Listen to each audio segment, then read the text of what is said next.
Sia, and today I'm going to be talking about the vascular responses to acute aerobic exercise, specifically looking into vasodilation and vasoconstriction in the blood vessels as a response. Vascular response is the body's ability to respond to a specific stimulus. In this case, it's going to be the acute aerobic exercise via blood vessels.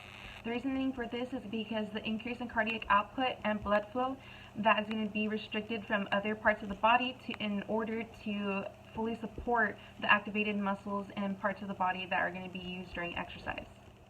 Here we can clearly see a normal blood vessel where it's going to have no narrowing or widening of the actual blood vessel as a whole. However, going into vasoconstriction, we can see that it's going to be the narrowing of the blood vessel. That's going to be the result from a contraction of the muscular wall of the actual vessel. Then going into vasodilation, where it's going to be the widening of the blood vessel.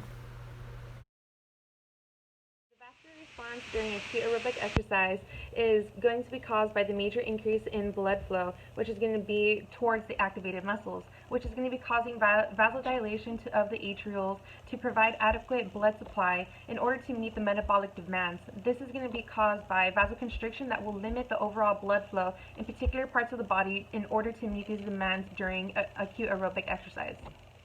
Done on the effects of acute and chronic exercises on the vasculature, and it concluded that the acute aerobic and dynamic exercises increased the overall cardiac output among normal groups of subjects and saw a moderate increase in mean arterial pressure.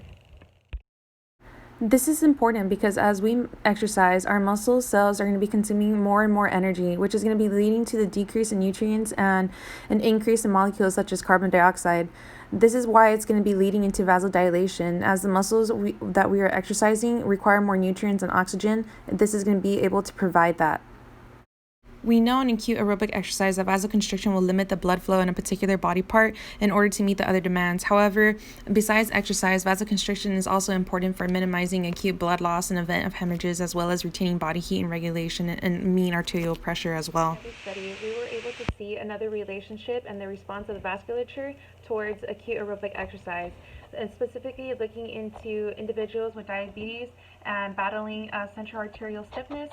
Overall, in conclusion, it highlighted the improvements of the wave reflection and of the central arterial stiffness, as well as the central systolic blood pressure.